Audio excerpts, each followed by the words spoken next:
Welcome to the Be Unstoppable in the Zone podcast. My name's Lisa Clifford and I'm your host.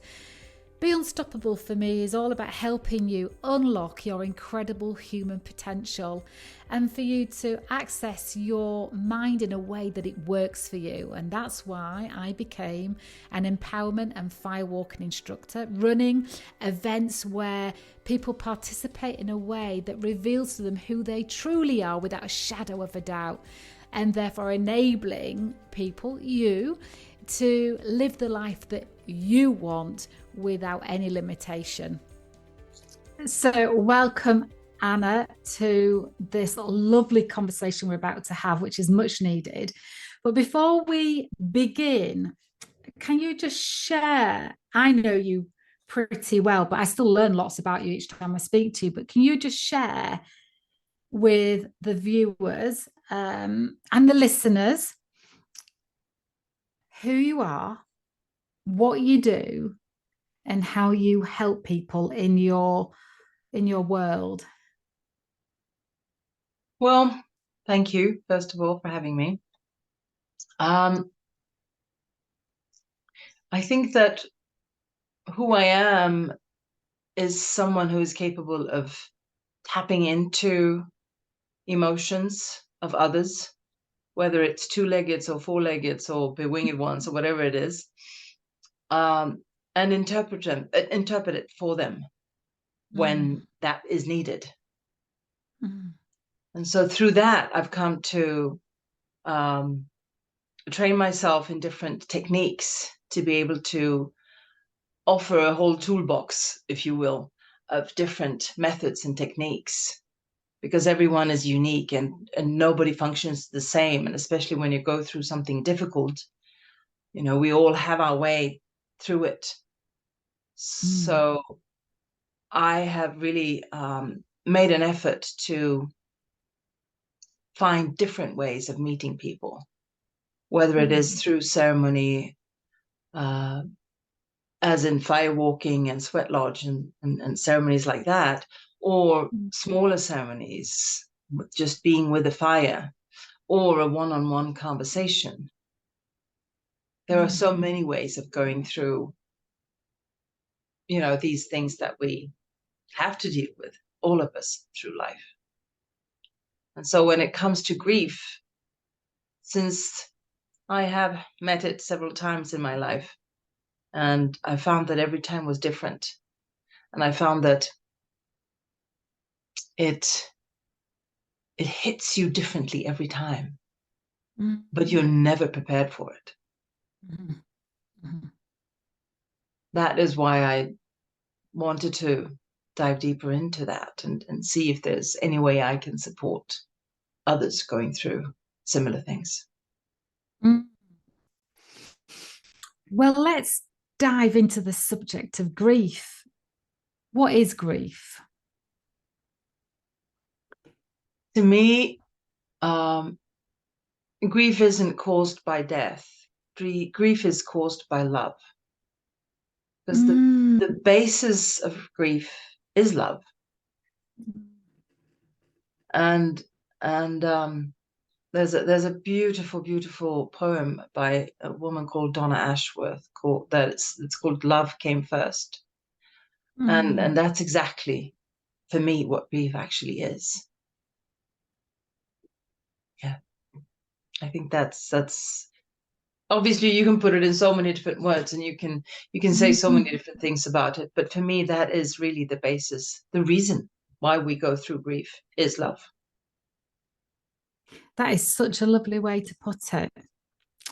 And so we're going to talk about grief a little bit just now. Why is it important that we're having this conversation, that we talk about grief and that we talk about it more than we currently might be doing? What is the value in talking about grief? Well, it's different in every society, but I mean, I can see in the society that I live in Sweden, we don't talk about death and grief. We hide it away. And we hide our dead, we hide them away. We never see them. Many people don't even get to see their dead loved ones. It's not a thing that we have in Sweden. So that's one of the reasons for me, especially here in Sweden. But then also, I think the the state of the world at the moment, everything that we've been going through for the past 4 or 5 years, has heightened the attention, or the I don't want to say, well, sort of knowledge too, of course, about death and grieving. So I think we need to talk about it more. I think we need to. Sorry, yeah. I was just going to say, sorry for cutting in. I was just going to say, what are the unintended consequences that happens to someone when they don't talk about their grief and it's bottled in and in your culture just hidden away? What kind of effect can that have on somebody that's unintended? Well, I mean, I would say the most common one is a depression. And then, when someone is unable to get out of their grief, it becomes a state of being, a state of mind that then follows you everywhere, and it's so if you don't process it, if you don't go into it and look at it and face it, you risk living with a depression or an anxiety that is caused by all that. Like goes for any unresolved emotion, really. If you do not look at it, it will grief will definitely do that. Grief will say, okay, I'll wait, and you can do whatever you need to do, and you can keep yourself busy, and I'll be there when you're done. Yeah. So there's no real, you really cannot. Maybe some people think they can, but you cannot really outrun it. No emotion, really. I would say. And do you think in Sweden that's the culture then of, if it's not talked about, then it's almost considered that it doesn't exist, but really people are having to find their own way of managing it without the tools necessarily? Is that fair, or is that not the case? I would say, obviously there are people who do talk about it, but when I look at the support groups that exist, for example, people who lost someone to suicide, there is no government help at all when it comes to that. There are all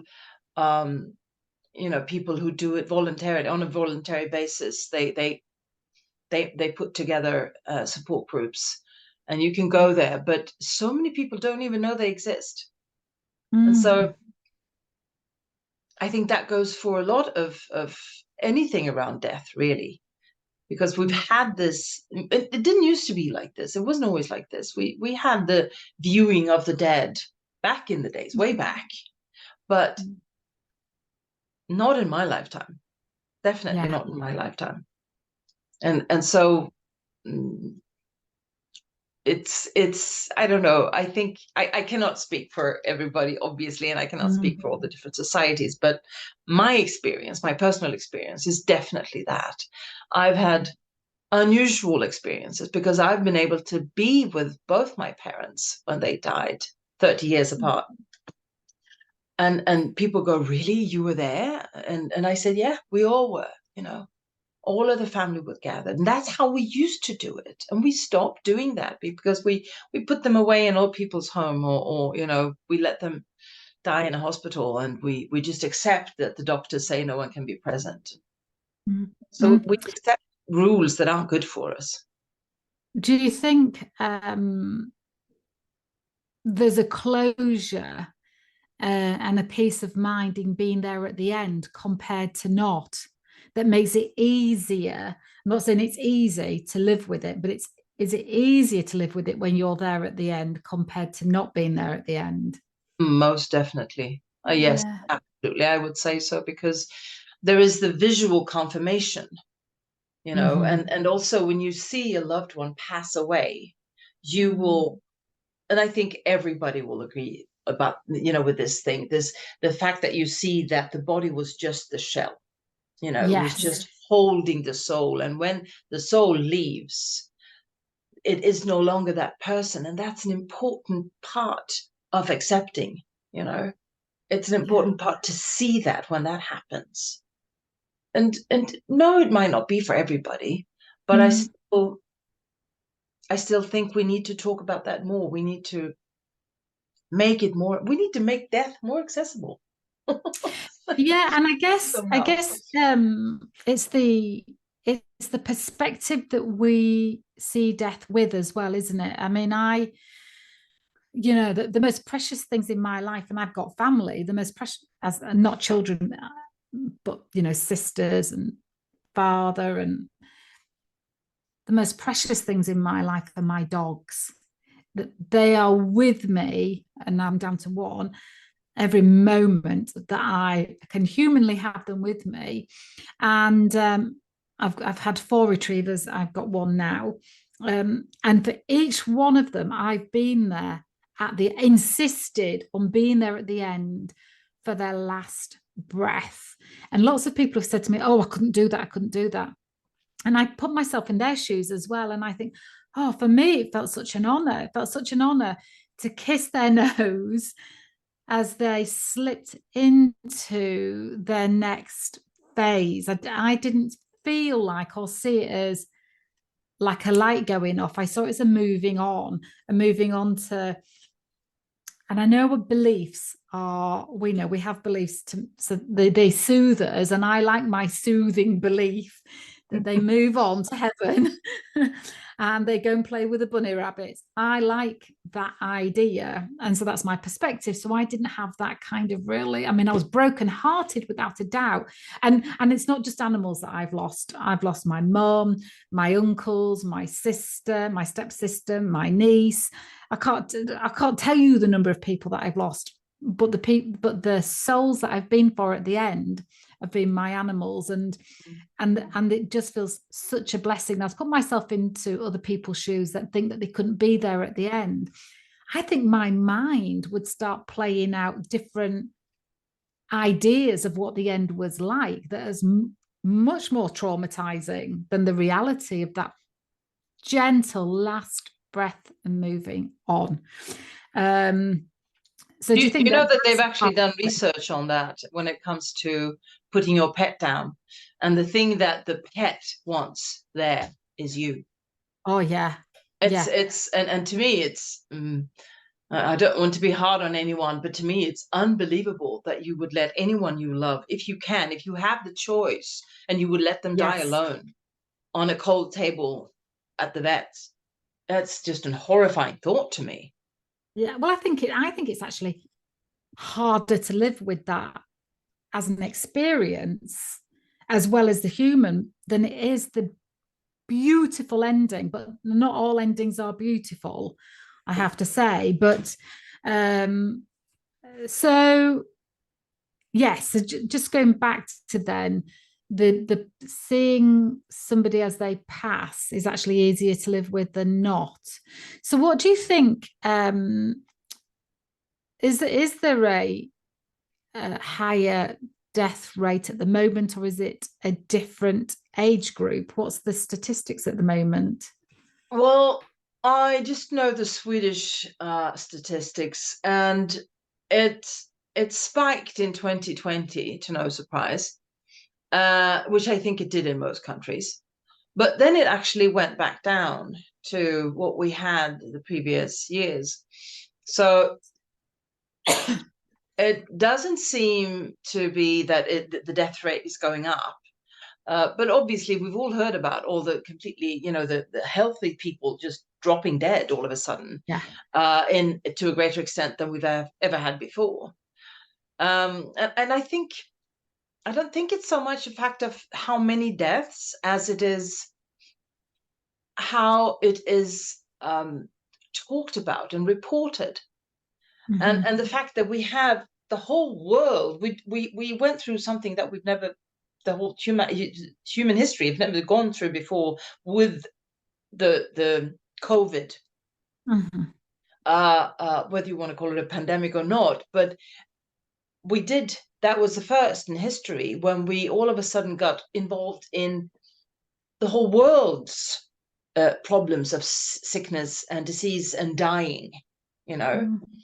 And then as that was fading, we were, we had the war started in Ukraine.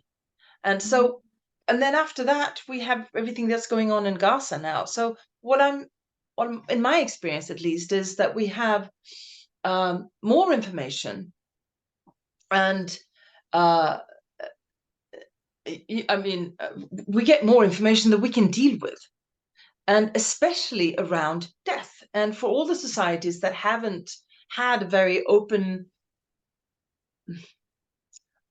attitude, if you want to call it that, towards death, I think it's inevitable that the fear of all of that, all of those topics, everything around it, rises. It comes up. So it needs to be addressed. It needs to be addressed, I think, in a greater way than we have so far. What do you think happens to our nervous system with all of this information that's out there, that's more than we've ever had before? The war, the economy, the pandemic, we would put the news on for a whole year and it would totally contain death numbers. So we were hearing death all the time. What do you think happens to us as our system sits in that environment of negativity? It's not to say it's not true news, who knows, but what happens to our system when we're immersed in that? Yeah, I mean, I don't think it matters if it's true news or not. The fact is that we get exposed to it, and grief activates the same system in our body as stress does. So you have stress about anything going on in your life for different reasons. Then you have grief coming in. Maybe it's personal, maybe it's what's happening in the world, maybe it's to your, whatever it is. And the stress levels just keep going up. And we have, it's with the amount of information, that stress level keeps going up. And I find myself quite often telling people, turn the news off. Yeah. Give your system a break. Rest from all the information that will just pile stress on stress on stress for you. Because it feels like we've lived it, doesn't it? When we hear it and then we visualize and even see pictures, we believe that if we don't follow, well, at the time, it's in our system that it was life and death if we went to the supermarket without a mask. Simple things suddenly became a threat on whether we lived or not. It was so severe. So that is still in our system, isn't it? So that's already in our system, in our cells, as a memory of an experience of where we were fear-driven into isolation, even though many of us were perfectly healthy. We were locked in. And so I don't know that we've had a way of releasing that fear from our system. And so I'm guessing, or at least we've never been told that we should. Nobody ever said that, considering everything that's going on, you might want to find a way to release, that stress that's building up. They don't even mention that. They just keep piling it on. And people are just sort of, okay, they think they have to just accept it, and I have to deal with it. And well, everybody goes through the same thing. And nobody ever talks about everything that we have to deal with, and that you're just expected to do so. And I guess that people are thinking, I hear people say such a lot to me, oh, well, what I'm going through is not as bad as what other people go through. And so many people compare their situation with others, but their system is going through its own experience that's on top of its other experiences, isn't it? And whether it's similar to somebody else or not makes no difference. It's not reassuring to our system at all that our situation is not as bad as someone else's, because we've all got different maps of the world. And I'm just thinking, so on top of the stress, and then people are going through the heartbreak of losing someone, what that must feel like in this particular time of history, if you like, or of our lives, that we've got a system that's overloaded with stress and finding a way of just getting through the day and being in survival mode.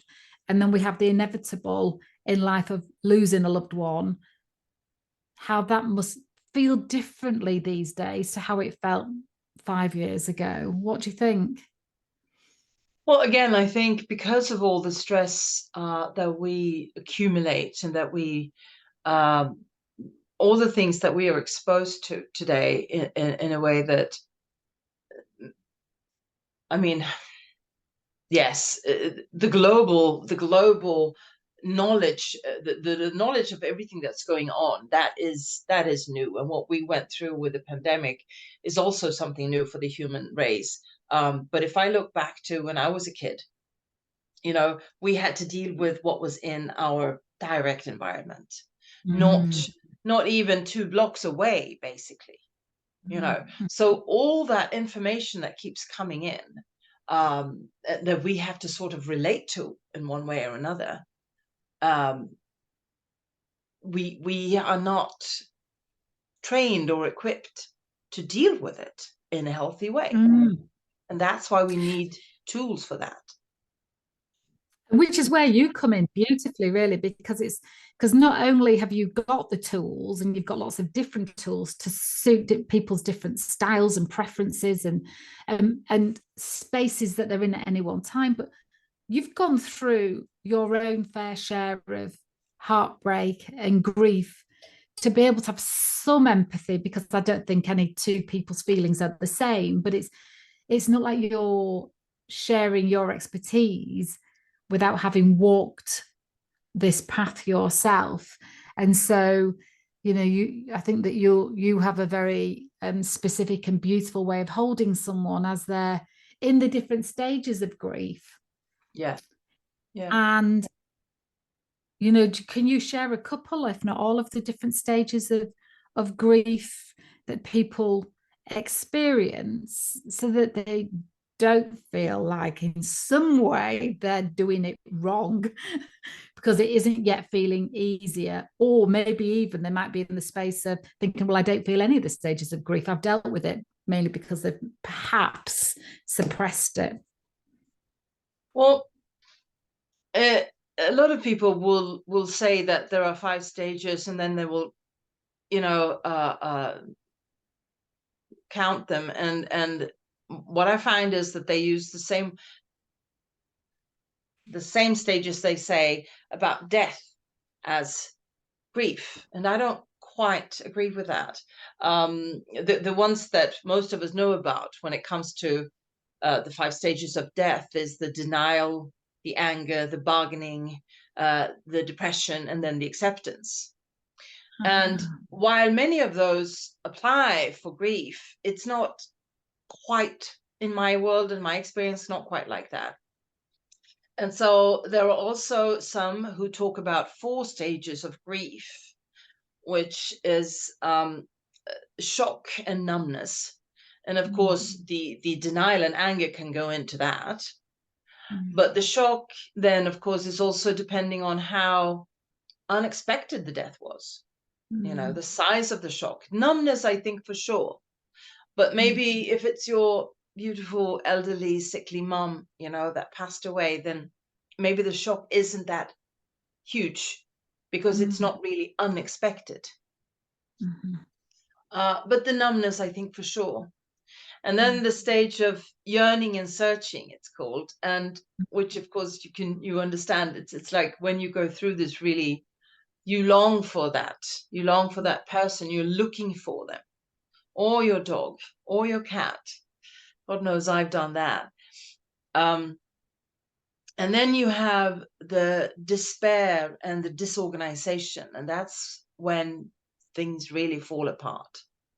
and there is chaos and you don't know how to cope. That's when your anxiety comes in and maybe depression comes in.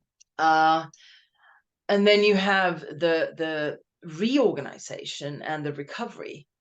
And that also, of course, what it says, you start figuring out and you start coming back to maybe not normal, because it's never going to be the normal like it was before, but a new normal. And for me, there is a fifth stage, though, which I've never heard anyone talk about. But it is when you are in a sense of freedom, happiness, even euphoria. And it to me, the first time I experienced it was so surprising and so almost I felt, I felt guilty, because you're not supposed to feel that. And for me, my interpretation was that I was tapping into the feeling of the one who left. And also there was this pureness about this stage, the pureness of just, it was bliss-like. And I it was wonder how many so people feel unexpected. that, Anna. I've never heard of it. And so I wonder if anybody, no wonder it's not talked about, because I think that's the utopia of the outcome. Well, I mean, and the interesting thing is these stages, and when you talk about the 5 stages of death, they are sort of almost always in the same order, starting with denial and ending with acceptance. But when it comes to the stages of grief, you can come in and out, and you can skip one and come back to it later, and you can go, and so they don't have a specific order. And you don't even, I mean, it's not like you have to go through all of them either. It is so personal and so different. But I think that if you at least know that they exist, then you are a little bit more prepared, and you have a better chance of navigating through this and processing all of it. Awareness is so powerful. But just going to the freedom and bliss element, that I think that's the thing that's unique to you. I mean, if somebody can come to you at the denial stage, more likely to come to you in the chaos stage and the very disruptive, disorganized, chaotic stage, more likely to think, I need a way to get back on my feet here because this chaos is consuming me. I can see that you would be able to take them to that level of freedom and bliss, utopia, I would call that, which is a surprising, unexpected level of that I've not heard of. So I think that's the thing that you perhaps bring to the grief process is, you don't just have to get to acceptance. No, and I think also get to. I mean, it's always tricky to have an expectation, of course, because as soon as you put an expectation, you're bound to fail, right? We know that. Yeah. But at the same time, for me, I think it was more liberating to just realize there's nothing wrong with me for feeling this way. I have the right to feel this way, even if I'm at the same time, in deep grief. But we spoke about the relief of grief, right? Do you remember the other day? And that was actually the relief of grief for me. That was like, this is also a part of it. This is also true, and whether it is me connecting to the one who left, or whether it's actually really me connecting to being completely peaceful with all the feelings that I have and all the hurt and all the pain, it's still a possibility. And like I said, you come and go in different times, and you go through different stages, and you skip some, and you go through some, and you don't go through some. And so it's so very individual. I think also, obviously, it's individual because of a lot of it has to do with whether you are used to dealing with big emotions or not. you know. And if you're not used to it, then it can be completely devastating to have all these very, very strong and painful feelings. But just to know that it is actually normal to have them, that it's actually normal to want to express them, and maybe through a session of just a primal relief session, for example, that we can do, where you really get to scream your lungs out, because it is that painful. It is that painful, and you it can have be to be allowed to feel that. absolutely. And that's the thing, be allowed to feel it, because lots of people say, oh, don't cry, don't worry, and it pushes it back down, and you kind of think, okay, I can't be this version of me in front of my friends, because then they wear it. But if they come to you, not only is that primal release a expression, but it's also a releasing, isn't it? So it's not just the voice that goes with the pain, it's actually the pain that is released during the expression, isn't it? Or a layer of it, or a letting go of a pressure cooker worth, a little, just take the little, and then if they spend more time with you, I'm guessing that they can get where it becomes more familiar or more comfortable, maybe not comfortable, but maybe more familiar, just to release what's being held in, that's probably attached to more grief underneath it as well.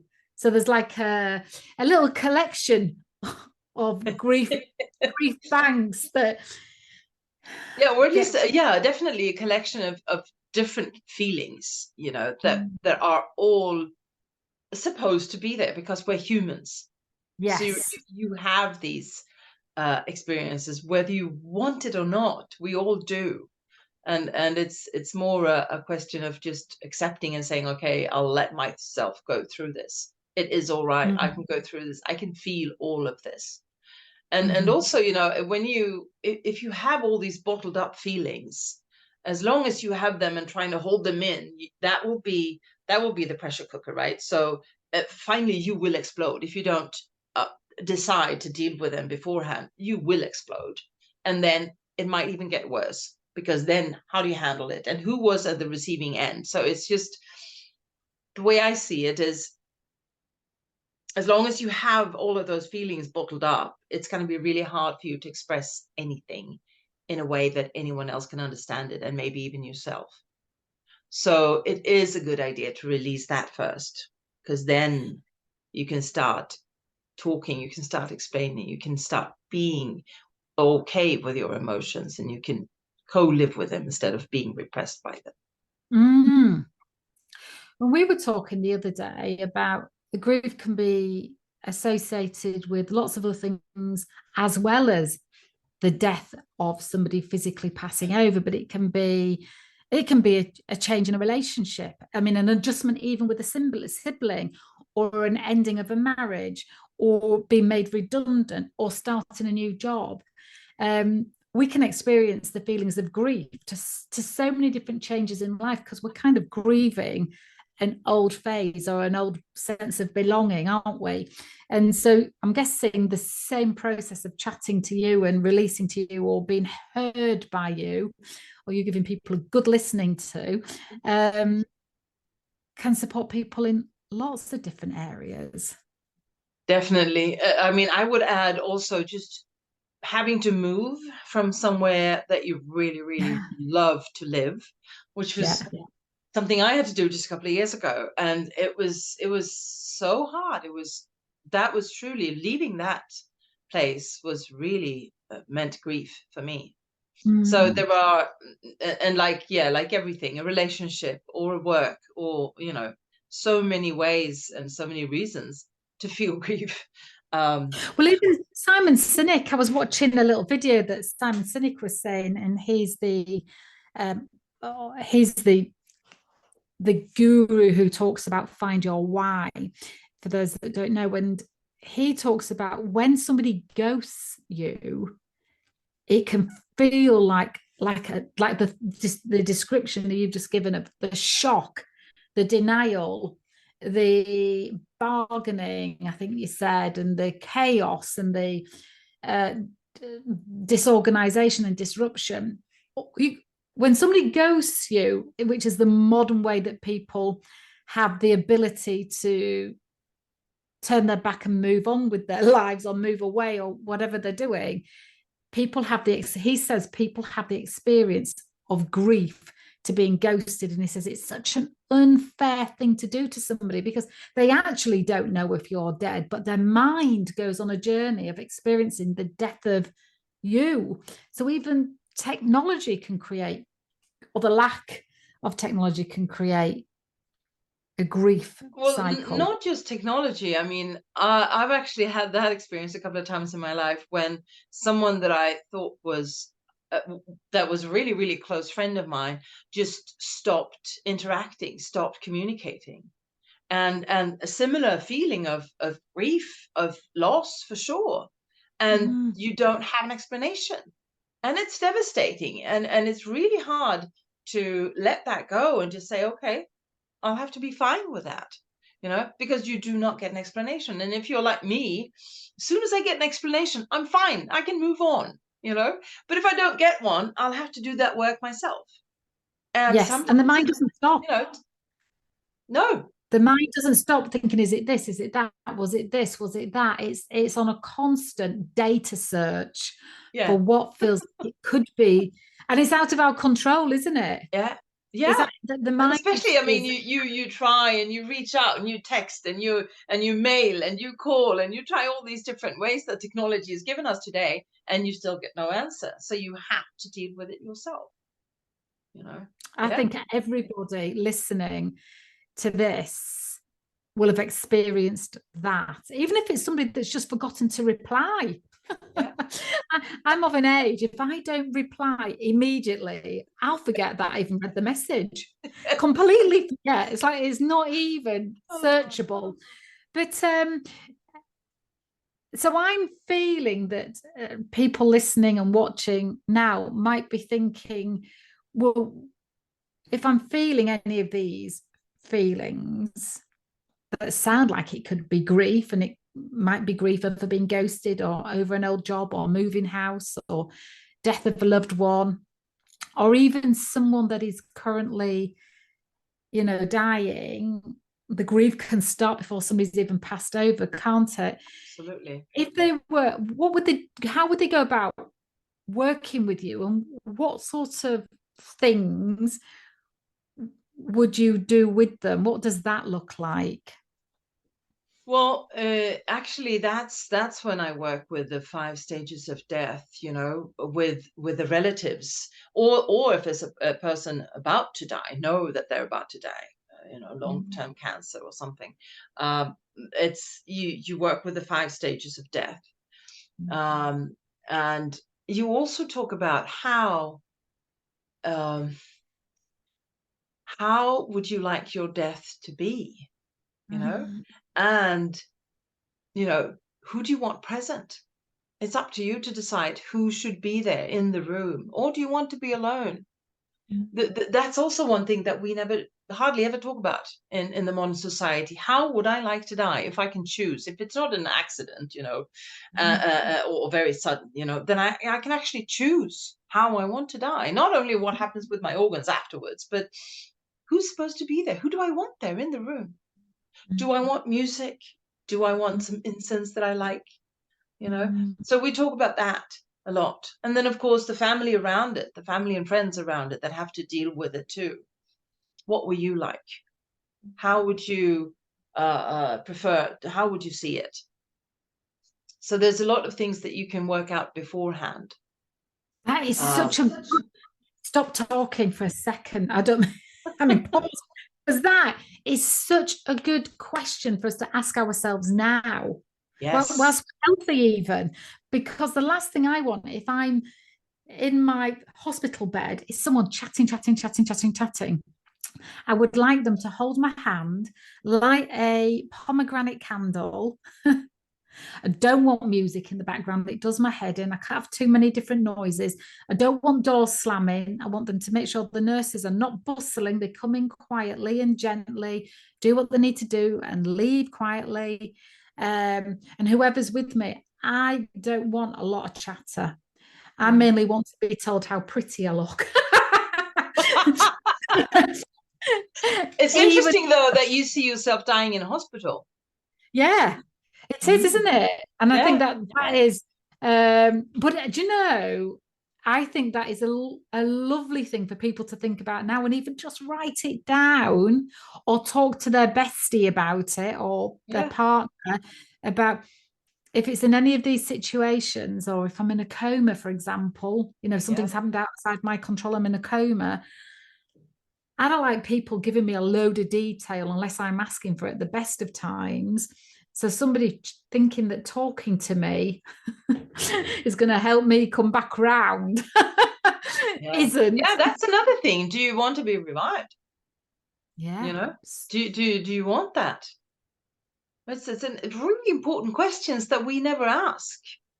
That we for some reason, I don't know. It sometimes it reminds me of the fact that when I work with couples, and there are issues in the bedroom, and I find that they know everything about the favorite color, the favorite car, the favorite football team, or whatever, food or whatever, but they don't know the favorite things to do in bed, which is to me baffling, because that's like one of the basic stuff of a relationship, at least in my word. So this is a similar thing. It's like we talk about the organs. Yes, that's do you want to donate your organs? That's like everybody's heard about that. But we don't talk about how would I like to leave? What would I like it to be? You know, Mm.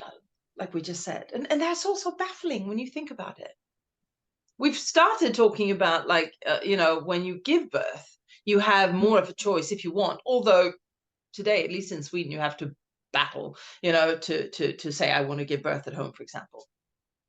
But so at the beginning of life, we have quite a few options. The end of life, nobody's talking about it. We need to start doing that. That is so. I think, right, not that you need this from me, but I think you could do a workshop on people contemplating how, we do a vision for life, but a vision for that transition over that bridge or whatever we call it. Yeah. It's kind of reassuring. I'm feeling a little bit of reassurance that I didn't know my little soul needed by just saying, yeah, I don't want somebody chatting. I want pomegranate candle, and I don't want the nurses thinking I don't know them bustling in and around. I think that's a good idea. I'll look forward to seeing that get posted. And so it sounds to me like you can help people before they're passing over. You can help their loved ones as well in understanding their feelings um, and understanding how they want to feel as their loved one is passing over. And then there's a period when we've lost someone and they've passed over. And then there's also the ending of different scenarios in our life, new job, new location, old relationship finishing. So there's those kind of endings. So you can help people with those. So do people come to you, or can you do this on Zoom? Both. I can do it live or I can do it online. Maybe not all the sessions that I offer are practical to do online. Some of them you would prefer to be live in the same room. Yeah. But quite a few of them I do online. Yes. And so what would the first step be? So if somebody's listening to this now and thinking, I want to know a little bit more, I don't want to dive straight in yet, what would the first step be for them? Well, the first step is always we have a short talk, maybe a 20-minute, where the person gets a feeling of who I am and how I work, because obviously not every therapist works for everybody. So you have to feel that this feels comfortable, this feels safe. And that obviously is free of charge. And then we have the next step that is a bit of a what was it you said? Chemistry and what was it you said the other day? I thought that was so brilliant. Chemistry fit, and then Chemistry and diagnosis. Yes. Yeah. And I think that is the next step for me to start looking at or start listening, obviously, to what is happening, and um, and to look into what kind of tools would work for you now. Mm. And then I might have an idea, you might not like it, we'll talk about it. It's not me who decides what methods we use. I will present them to you, and you will say Mm. that feels like a good idea. But I Mm. would say, if it feels a little bit scary, then it's probably a good thing to do, you know? Yeah, how often do we hear that? I'm scared that I probably should do this. It's probably going to be Exactly. good for me. Yeah. Yeah. And then, Yeah. of course, it might change, over the process of you healing. Mm. You might want to try different ways of approaching it, and different ways of expressing yourself, and different ways of seeing yourself. So we keep talking about that. And just to whatever works for you is what is good. Mm. Mm. That's what I would say. And knowing you as I do, what runs through everything that you do is non-judgment, acceptance, love, and just holding the space for somebody is so powerful anyway. Even I before actually you had the most beautiful. I'm sorry to interrupt, but you made me think of something. I had the most beautiful compliment from the husband of one of my oldest friends, because they came to me when their relationship was really, really rocky, and he said it was amazing because you did not take sides, and you mm, didn't judge. mm, And I thought, wow. And I thought, that's true. That's actually how it works for me. mm, Because there are no sides. There are just experiences, you know. yeah. And that's lovely because if you're coming with your grief to you, the last thing somebody wants to be feeling is that you've got another program going in your mind of how they should be dealing with it, which you don't have. You're just completely accepting of you meet people where they are Yeah. is I think the way to explain it. And you are completely accepting of everything that they're going through, and also picking your timing as to when is the right time to help ease them into another phase or soothe that, because sometimes people might not want to be soothed yet, but they still want you to listen whilst they're in the phase they're in. They might not want to move through that phase, might they might actually just feel like they need to be in the pain a bit longer, and I'm Yeah. guessing that you're okay to hold them in that space, even if it doesn't mean there's a different outcome at the end. There's no checklist on your part. No, there's no checklist. There is the art of seeing when, or feeling, more than seeing, maybe, because it's easy to get stuck in an expression. And Mm. it's easy to get stuck in anger, for example. Anger is one of the most seductive emotions that we have, because it's so strong and it keeps us vibrant, right? And it's easy to Mm-hmm. get stuck in anger. And as much as it is fascinating, and sometimes even, like I said, gives you a feeling of strength, it's also not good for you to stay in Yeah. that too long.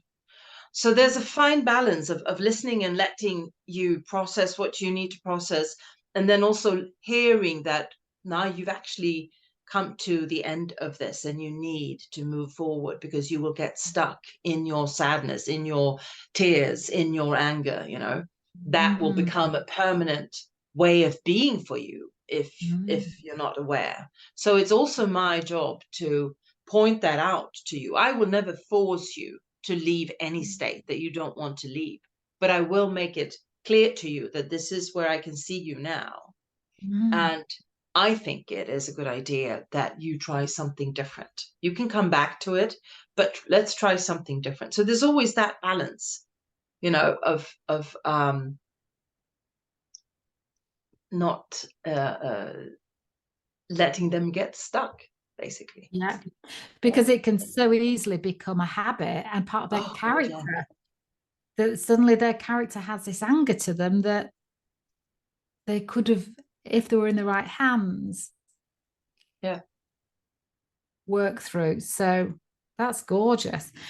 So I know that you have, if people want it, a free download on some of the conversations we've just had about grief, but also you've got a Zoom seminar coming up, haven't you? Can you remind us of the date for that?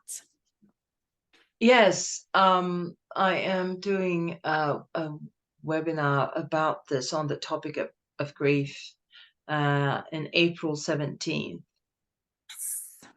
And Not to put you on the spot, but it is the 17th. Yes. yes. And what my idea here is for me to have an introduction and also to talk about these different stages, but I also want to give the chance for people to ask questions and for us to have a conversation that can be beneficial for everybody who's listening, because we all go through it differently, but we also have a lot in common, and just listening to others who are going through a similar thing is so healing. So part of it is also going to be that. Beautiful, lovely. So, for anybody that's listening, watching today, Anna, do you have what? I'm putting you on the spot now because I know one size doesn't fit all, but do you have one thought, one bit of wisdom that they could maybe just go away and treasure until they get to meet you in person or come on the Zoom, which we'll put in the link? Is there one? Well, on the topic of grief, I would say there is no way to do it wrong. Just be. Well, yeah, just that nobody can tell you how you are supposed to grieve. No one can say when you're supposed to be done, in what order you're supposed to do things. Grief is your personal experience, and you have the right to do it your way. Well, thank you so much. I'll make sure that everybody has your email address so they can get the little download and also the link for the free webinar session on the 17th of April. So for now, thank you so much, Anna. It's been fascinating. A joy to chat to you. Lots of love. Thank you, darling.